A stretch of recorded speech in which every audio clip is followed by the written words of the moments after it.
Welcome back to that God Power channel. This is the channel where we're going to unlock the God Power laying dormant on the inside of you. But first today, what we're going to do is continue with our breakdown of the book of Genesis from the Bible. And we're doing chapter 32 this time because last time we did chapter 31. And last time, Jacob got away from Laban last time.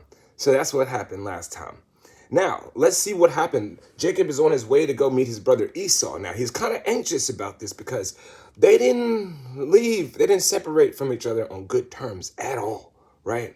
So Jacob's kind of like, he might try to be on some gutter, try to take me out type stuff. So Jacob's trying to, get his stuff right.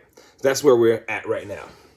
So as Jacob started on his way, again, angels of God came to meet him. When Jacob saw them, he exclaimed, "This is God's camp." So he named the place Mahanaim.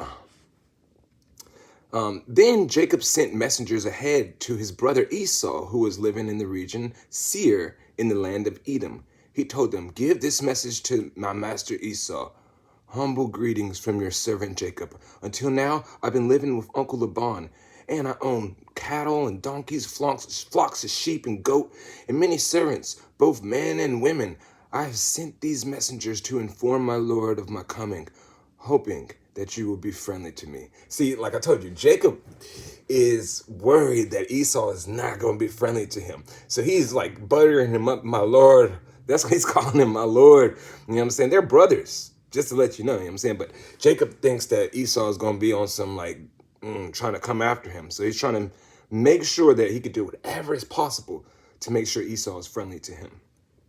After delivering the message, the messengers returned to Jacob and reported, "We met your brother Esau, and he's already on his way to meet you with an army of 400 men.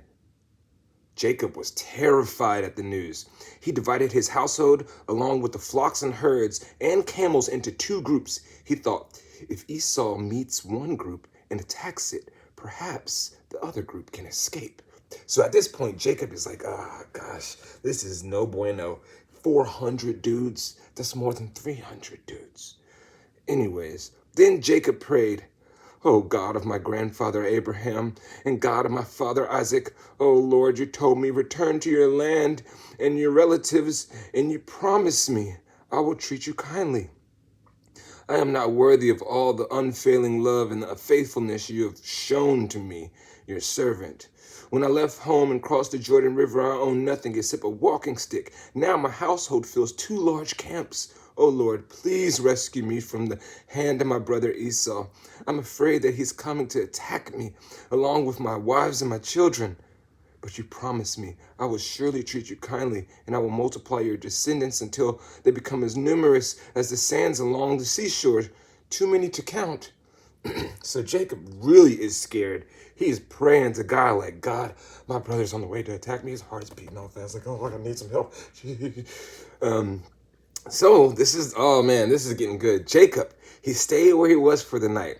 Then he selected these gifts from his possessions to present to his brother Esau. He got 200 female goats, 20 male goats, 200 ewes, 20 rams, 30 female camels along with their young, 40 cows, 10 bulls, 20 female donkeys, and 10 male donkeys. He divided these animals into herds and assigned each to different servants. Then he told the servants, "Go ahead of me with these animals, but keep some distance between the herds." So Jacob now, after praying, after worrying, now he's plotting. Now he's strategizing. He's setting up the chessboard. He gave these instructions to the men leading the first group. "When my brother Esau meets you, he will ask, 'Whose servants are you?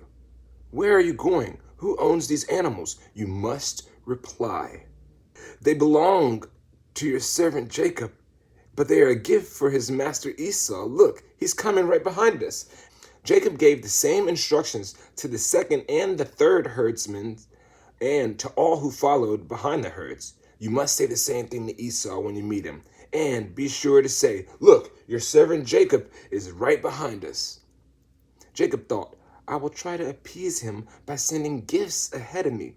When I see him in person, perhaps he'll be friendly to me." So the gifts were sent ahead, while Jacob himself spent the night in the camp.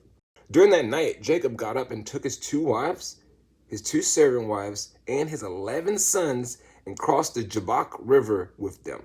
After taking them to the other side, he sent over all his possessions. This left Jacob alone in the camp, all alone. And a man came and wrestled with him until the dawn began to break. Now listen, y'all, just a random dude. So Jacob's all alone in the camp now because he sent his wives and all his possessions over across the river.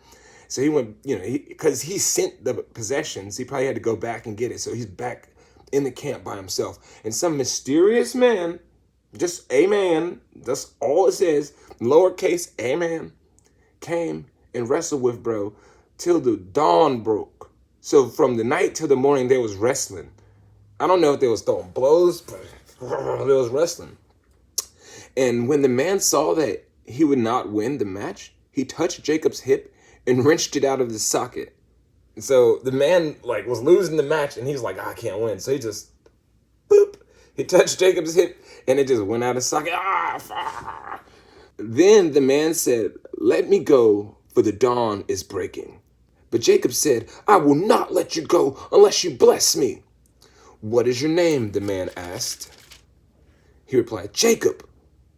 Your name will no longer be Jacob, the man told him. From now on, you will be called Israel, because you have fought with God and with men and have won. Please tell me your name, Jacob said. And then dude was like, why do you want to know my name? Then he blessed Jacob right there. And Jacob named the place Peniel, which means face of God. Peniel, which means face of God. For he said, I have seen the face of God face to face, yet my life has been spared. The sun was rising as Jacob left Peniel, and he was limping because of the injury to his hip. So even to this day, people of Israel don't eat the tendon near the hip socket because of what happened that night when the man strained the tendon of Jacob's hip. Okay, let's break down a few things there, because that's confusing. First of all, who is this man? Jacob believes that this man was God, because he said he's seen God face to face. He asked this man for a blessing.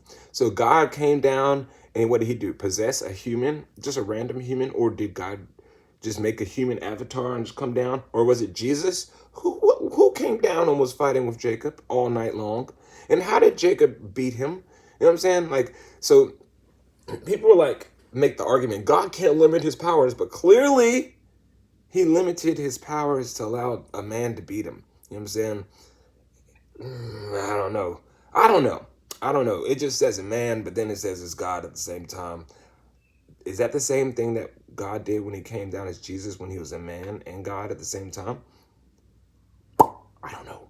But that's really mysterious. It's cool. I think that it's cool that Jacob wrestled God, you know what I'm saying? Or a man that he believed that was God.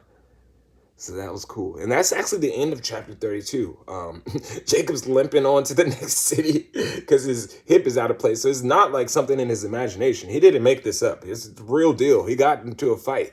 You know what I'm saying? He's limping. And that's where chapter 32 ends. Chapter 33 will pick up when we see what happens when Jacob and Esau meet up. So it's getting crazy now. Hope you guys learned something from chapter 32. Join me in chapter 33 on the next one. But make sure you have a really, really good day, because it's actually beautiful outside. Even if it's raining where you are, it's still probably beautiful. Even if it's storming, right? It's still probably beautiful. You just got to be able to see the beauty. But just remember, have a good day. And remember that you got that God power. On your heart, tugging on your... Get them.